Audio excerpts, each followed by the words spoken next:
महान राम भक्त और जिन्होंने शासन की कार्य पद्धति को कैसे संचालित होना है, ऐसे हम सबके नेता रहे स्वर्गीय कल्याण सिंह जी की विरासत को पूरी तेजस्विता के साथ आगे बढ़ाने वाले लोकप्रिय सांसद माननीय श्री राजवीर सिंह राजू भैया जी, माननीय सांसद श्री मुकेश राजपूत जी, पिछड़ा वर्ग मोर्चा के प्रदेश के अध्यक्ष श्री नरेंद्र कश्यप जी, माननीय विधायक श्री विपिन वर्मा डेविड जी,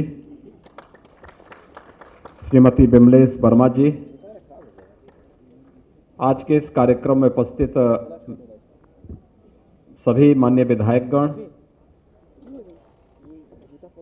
लोधी समाज से जुड़े हुए सभी उपस्थित भाइयों बहनों,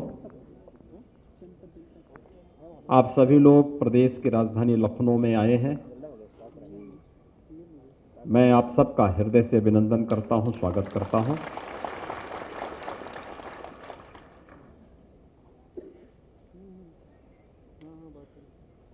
स्वर्गीय बाबूजी की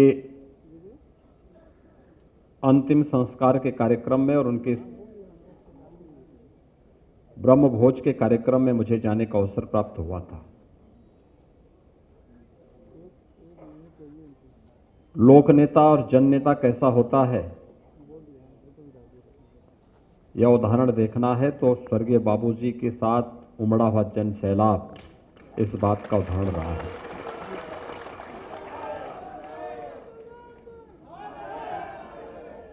यह वैसे ही नहीं हुआ।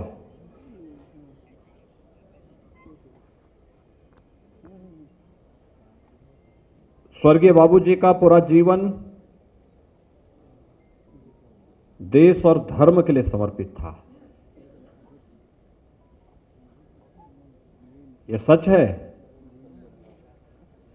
कि लोधी राजपूत परंपरा में परिवार में वे जन्म लिए, पले बढ़े, शिक्षा दीक्षा ली, लेकिन सार्वजनिक जीवन के लिए उन्होंने अपना पूरा जीवन देश और धर्म के लिए समर्पित किया। और इसी से अंदाजा लगाया जा सकता है कि यह समाज अपने लिए नहीं, देश और धर्म के लिए मरने मारने वाला है, जीने वाला है। वीरांगना अवंतीबाई लोधी जी का चर्चा भी होती है और ये मेरा सौभाग्य है, कल प्रधानमंत्री जी ने एक मेडिकल कॉलेज का 9 मेडिकल कॉलेजेस का उद्घाटन किया, उसमें से एक मेडिकल कॉलेज वीरांगना अवंतीबाई लोधी जी के नाम पर भी है। ये हमारी सरकार ने राजू भैया के कहने पर और संदीप सिंह जी के कहने पर स्थापित किया।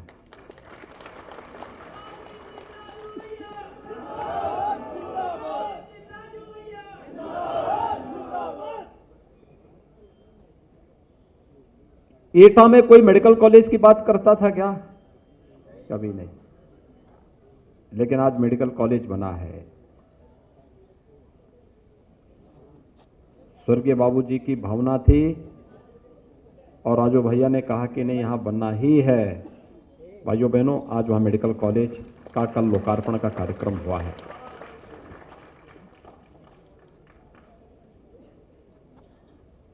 हम लोगों को प्रदेश में 3 महिला पीएसी बटालियन की स्थापना करनी थी। लोगों ने कहा नाम क्या होगा? हमने कहा एक नाम होगा वीरांगना अवंतीबाई के नाम पर। याद करिए, बदायूं का जो केंद्र बना है वह अवंतीबाई जी के नाम पर ही बनाया गया है। पीएसी की महिला बटालियन का नामकरण।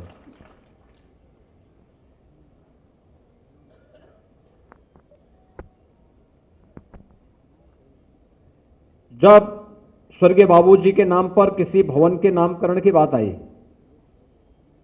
तो मैंने राजू भैया से कहा, मैंने कहा आपका काम नहीं भाई, ये हमारा काम है। क्योंकि कल्याण सिंह जी ने अपने परिवार के लिए नहीं जिए थे, इस देश के लिए और धर्म के लिए उन्होंने जीवन जिया था। और इसीलिए हमारा अत्याधुनिक कैंसर अस्पताल लगभग 1200 करोड़ रुपए की लागत से बनकर के तैयार हुआ। हमने कहा इसका नाम स्वर्गीय कल्याण सिंह कैंसर संस्थान होगा। उत्तर प्रदेश का सबसे बड़ा संस्थान है, वो सबसे बड़ा संस्थान है। अत्याधुनिक सुविधाओं से युक्त है और बहुत शीघ्र वहां पर स्वर्गीय कल्याण सिंह जी की एक भव्य प्रतिमा का स्थापना का कार्यक्रम भी होने जा रहा है। ऐसे ही अभी हम कुछ ही दिनों में मैं बुलंदशहर आने वाला हूं, वहां के मेडिकल कॉलेज का नामकरण भी हम लोगों ने स्वर्गीय कल्याण सिंह जी के ही नाम पर कर दिया है। अत्याधुनिक मेडिकल कॉलेज बनेगा। भाइयों बहनों, देश और धर्म के लिए जीने वाले, अपना जीवन समर्पित करने वालों के प्रति समाज सदैव इसी कृतज्ञ भाव के साथ नमन होता है, अपनी श्रद्धांजलि अर्पित करता है। और स्वर्गीय बाबूजी के प्रति समाज का, सरकार का यही श्रद्धांजलि है। आज आप सब यहां पर आए हैं। हमारे प्रदेश अध्यक्ष जी ने कुछ बातें आपके सामने कही। मैं अपने विधायक श्री कैलाश राजपूत जी की भावनाओं को भी समझ रहा था। भाइयों बहनों, दलीय सीमाओं से ऊपर उठ करके लोग काम करते हैं, लेकिन जब कोई आपराधिक मानसिकता के साथ कार्य करता है तो उसी संकीर्णता के दायरे में रह करके सामाजिक ताने बाने को छिन्न भिन्न करने का कार्य करते हैं, जैसे 2017 के पहले प्रदेश में देखने को मिलता था। इन लोगों के लिए समाज मायने नहीं रखता, देश मायने नहीं रखता। ये देश की कीमत पर राजनीति करते हैं। ये लोग सामाजिक ताने बाने को छिन्न भिन्न करते हैं और जब पर्व और त्योहार आता है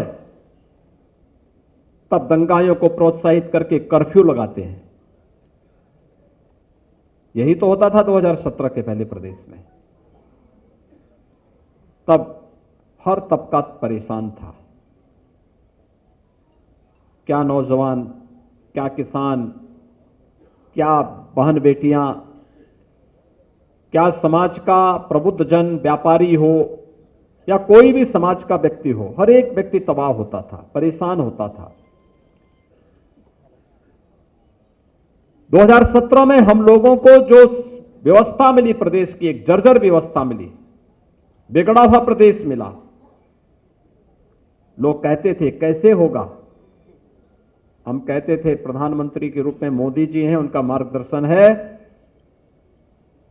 और जिस प्रदेश में शासन की एक नजीर के रूप में स्वर्गीय बाबूजी ने जो भी व्यवस्था बनाई है, उत्तर प्रदेश उसी तर्ज पर आगे बढ़ेगा। और भाइयों बहनों, पिछले 4.5 वर्ष के अंदर परिवर्तन प्रदेश के अंदर हर एक क्षेत्र में देखने को मिला होगा, हर एक क्षेत्र में देखने को मिला है। आखिर ये सुविधाएं पहले भी लोगों को मिल सकती थी, गरीबों को मिल सकती थी, और किसी भी पार्टी का, किसी भी संस्था का कसौटी की जांच करनी हो तो सबसे महत्वपूर्ण माध्यम होता है जब संकट आए तब देखें। और इस सदी के सबसे बड़े संकट से वर्तमान में भी हम लोग जूझ रहे हैं, पूरा देश, पूरी दुनिया जूझ रही है, कोरोना महामारी से। कोरोना महामारी के दौरान आप सबने देखा होगा, या तो केंद्र सरकार और प्रदेश सरकार कार्य कर रही थी, या भारतीय जनता पार्टी और राष्ट्रीय स्वयंसेवक संघ का स्वयंसेवक कार्य कर रहा था। बाकी अन्य दलों के लोग सो रहे थे, होम क्वारंटीन में थे, आइसोलेशन में थे। जब आपके संकट के समय, समाज के संकट के समय ये लोग आइसोलेशन में थे, तो चुनाव में भी इन्हें आइसोलेशन में भेजने की तैयारी होनी चाहिए। ये सामाजिक सम्मेलन इसी बात को लेकर के किए जा रहे हैं। आपने देखा होगा मैं तो कोरोना के समय भी अलीगढ़ गया था। अलीगढ़ विश्वविद्यालय में भी मैंने बैठक की, अन्य संस्थाओं में भी बैठक की, अलग अलग जगहों का निरीक्षण किया। हमारे जितने भी माननीय सांसद विधायकगण, नीचे भी जितने हमारे विधायकगण हैं, सभी लोग जगह जगह जा रहे थे। रोशन लाल जी का तो रोज ही फोन आ जाता था मेरे पास, रोज फोन करते थे, कभी किसानों की समस्या को लेकर के, कभी क्रय को लेकर के, कभी किसी अन्य चीज को लेकर के। मैं इनसे कहता था कि अरे पहले कोरोना से बचाओगे कि कोरोना से बच जाएगा, कोई दिक्कत नहीं, लेकिन अब किसानों का क्रय भी होना चाहिए। यानी एक तड़प है समाज के लिए, तब ये चीजें होती हैं। भाइयों बहनों, क्या इस प्रदेश के अंदर कांग्रेस को, सपा को और बसपा को शासन करने का अवसर नहीं मिला था क्या? और क्या उनकी जिम्मेदारी इस प्रदेश के प्रति नहीं थी? और एक दिल्ली वाले हैं, वे तो दिल्ली से यूपी बिहार वालों को ही भगा दिए थे। आज कह रहे हैं हम ये फ्री देंगे, वो फ्री देंगे। अरे जब अवसर मिला था, जब लॉकडाउन लगा था, सबसे पहले उत्तर प्रदेश के वासियों को, उत्तर प्रदेश के नागरिकों को इन्होंने दिल्ली से भगाने का काम किया था। और भाइयों बहनों, इनको बताने की आवश्यकता है कि दिल्ली संभाल नहीं पाए, एक छोटी सी दिल्ली संभाल नहीं पाए, यूपी और बिहार के लोगों को दिल्ली से भगा दिए। और जब उत्तर प्रदेश विधानसभा का चुनाव आ रहा है तो उत्तर प्रदेश नजर आ रहा है। पहले भगवान राम को गाली देते थे, लेकिन आज जब लगता है कि अब राम के बगैर नैया पार होने वाली नहीं है, तब अयोध्या में राम जन्मभूमि में दर्शन करने भी आ रहे हैं। अच्छी बात है, राम के महत्व को, राम के अस्तित्व को कम से कम इन्होंने स्वीकार तो किया। अन्यथा विपक्षी दलों का कोई नेता ऐसा नहीं जिन लोगों ने 6 दिसंबर 1992 को स्वर्गीय बाबूजी को कोसा न हो, कटघरे में न खड़ा किया हो, और पूरी मजबूती के साथ उस समय भी खड़े रहे बाबूजी। उन्होंने कहा था कि कोई जिम्मेदारी फिक्स होती है तो कल्याण सिंह के ऊपर होनी चाहिए। कल्याण सिंह इस जिम्मेदारी को लेने को तैयार है। यह है दमदार बात। और इसलिए भाइयों बहनों, आज मैं आपसे यही कहने के लिए आया हूं, पूछिए एक बार विपक्षी नेताओं को, प्रदेश के अंदर सर्वाधिक समय तक शासन किया है कांग्रेस ने। अगर प्रदेश में बदहाली है, अव्यवस्था थी, अराजकता थी, गरीबी थी, इसके जिम्मेदार ये लोग हैं। सबसे अधिक समय तक कांग्रेस को शासन करने का अवसर प्राप्त हुआ। उसके बाद समाजवादी पार्टी और फिर बहुजन समाजवादी पार्टी। इन लोगों से पूछा जाना चाहिए कि आखिर उस कालखंड में इन्होंने अगर प्रदेश के हितों के लिए कुछ किया होता, अलीगढ़ के तालों के लिए, हापुड़ के पापड़ के लिए, रामपुर के चाकू के लिए, बरेली के चूड़ी के लिए इन्होंने कुछ किया होता, तो भाइयों बहनों, प्रदेश का नौजवान पलायन करने के लिए मजबूर नहीं होता। हमारी सरकार ने किया, प्रधानमंत्री मोदी जी के मार्गदर्शन में एक जनपद एक उत्पाद, और आज तो अलीगढ़ में डिफेंस कॉरिडोर का भी एक केंद्र स्थापित होकर के वहां तेजी के साथ रोजगार का सृजन भी होगा, आगे भी बढ़ेगा। स्वर्गीय बाबूजी जब मुख्यमंत्री थे, उन्होंने ताला नगरी के रूप में वहां एक व्यापक निवेश करवाया था, अलीगढ़ को पहचान दिलाई थी। हार्डवेयर के क्षेत्र में आज भी अलीगढ़ का कारीगर बहुत अच्छा काम करता है। सपा ने क्या किया, कांग्रेस ने क्या किया, बसपा ने क्या किया, इनसे पूछा जाना चाहिए।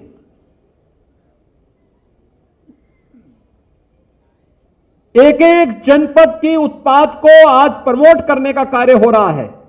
वहां हाथरस की हींग हो, मेरठ के स्पोर्ट्स आइटम हो, फिरोजाबाद का ग्लास का उद्योग हो, मुरादाबाद का ब्रास की आइटम हो, अमरोहा का तबला हो, यानी अलग अलग जनपद को उसको उसकी पहचान के साथ जोड़ने का कार्य हो रहा है। लाखों नौजवान रोजगार से इससे जुड़ रहे हैं, लाखों नौजवान इस प्रक्रिया के साथ जुड़ रहे हैं।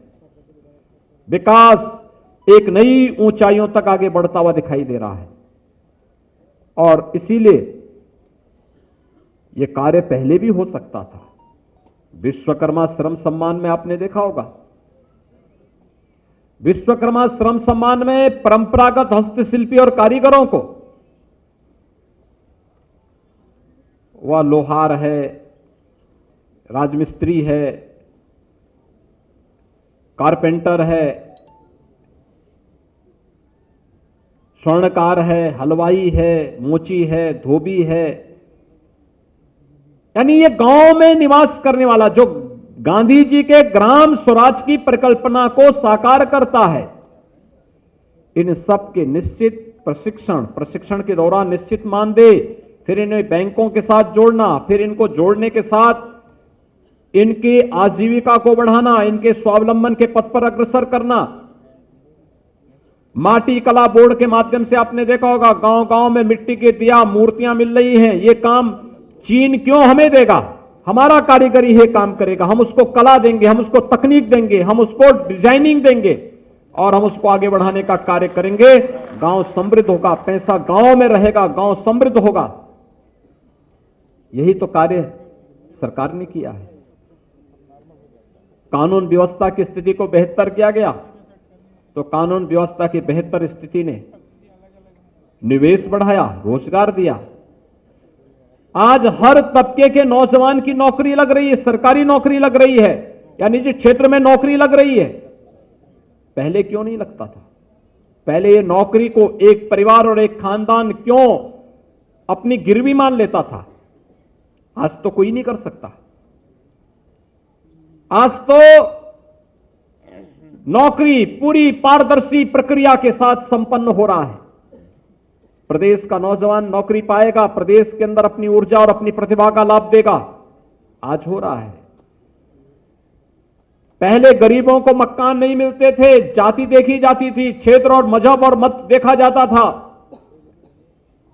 आज तो 4.5 वर्ष में 43 लाख से अधिक नौजवान, 43 लाख से अधिक परिवारों को हम मकान दे चुके हैं, एक एक आवास उपलब्ध करा चुके हैं। 2 करोड़ 61 लाख से अधिक लोगों परिवारों को एक एक शौचालय उपलब्ध करवा चुके हैं। हर ग्राम पंचायत में सामुदायिक शौचालय भी बन रहा है। उस शौचालय की देखभाल करने के लिए गांव की किसी एक महिला को जिम्मेदारी भी दी जा रही है। हर महीने 9,000 रुपए उस महिला को उपलब्ध करवाया जा रहा है। बिजली निःशुल्क कनेक्शन और इंफ्रास्ट्रक्चर को आगे वहां तक बढ़ाने की व्यवस्था हो, या फिर 5 लाख रुपए का आयुष्मान भारत का कार्ड। कोरोना कालखंड में हर गरीब को फ्री में राशन, यह पहले भी दिया जा सकता था। पहले सोच नहीं थी। पहले की सोच केवल अपने व्यक्तिगत परिवार तक सीमित थी, एक खानदान तक सीमित थी। लेकिन आज पूरे प्रदेश को ही परिवार मान करके कार्य किया जा रहा है। पूरे देश को परिवार मान करके प्रधानमंत्री जी मार्गदर्शन भी देते हैं, नेतृत्व भी देते हैं और पूरे देश को परिवार मान करके शासन की योजनाओं का लाभ दिया जा रहा है। यही अंतर है और उस अंतर को एक एक नागरिक तक बताना की आवश्यकता है। पहले होड़ लगती थी।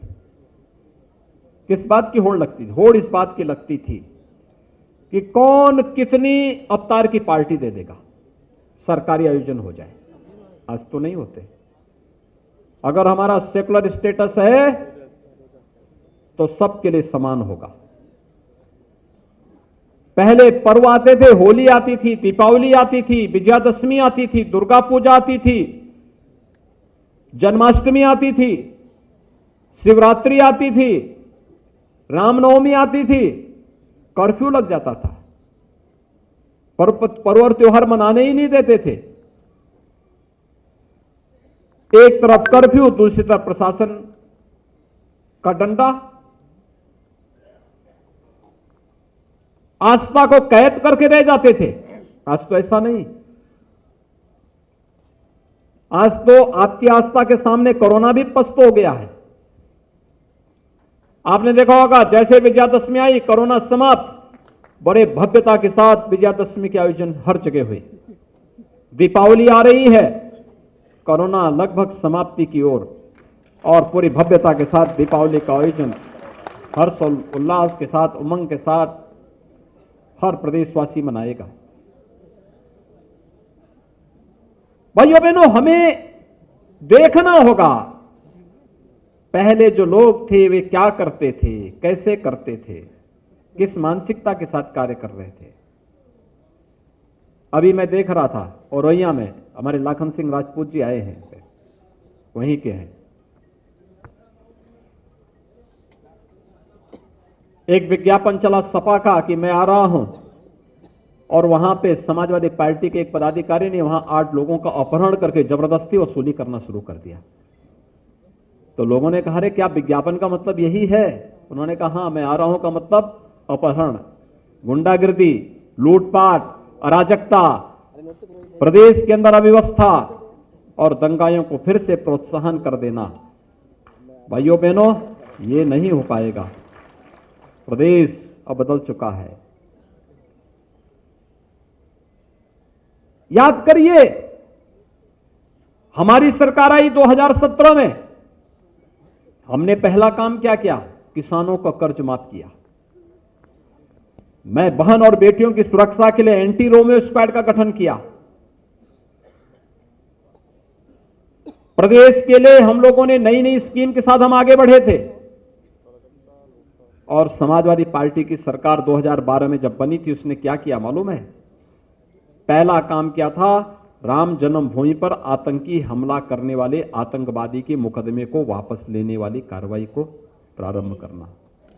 और दूसरा कार्य उस सरकार में हुआ था, कोसी कला का दंगा। और जो सिलसिला शुरू हुआ, अंतहीन सिलसिला था। हर तीसरे दिन एक दंगा, हर तीसरे दिन एक दंगा।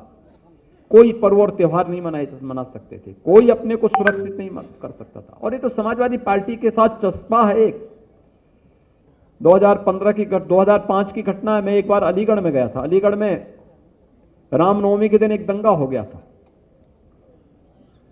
और तब भी मैं देखता था कैसे समाजवादी पार्टी दंगाइयों को प्रश्रय देती है। भाइयों बहनों, इन राजनीतिक दलों के वास्तविक चरित्र को समझने की आवश्यकता है। और आप अपने समाज के प्रबुद्ध हैं। कोई एमपी है, कोई एमएलए है, कोई जिला पंचायत अध्यक्ष है, कोई ब्लॉक प्रमुख है, कोई जिला पंचायत का सदस्य है, कोई किसी बोर्ड और निगम का चेयरमैन है, कोई ग्राम प्रधान है, कोई क्षेत्र पंचायत समिति का सदस्य है, कोई किसी विद्यालय का प्रबंधक है, कोई समाज में अलग अलग क्षेत्र में छोटा और बड़ा उसका दायरा हो सकता है, कम या ज्यादा दायरा हो सकता है, लेकिन हर एक क्षेत्र में आप नेतृत्व देने वाले हैं, समाज के जागरूक प्रहरी हैं। तो समाज को अवगत कराने की जिम्मेदारी भी आपकी है।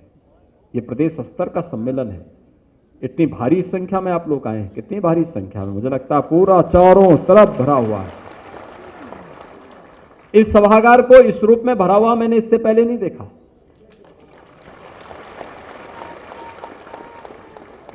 इस रूप में उत्साह देखने को पहले नहीं मिलता था।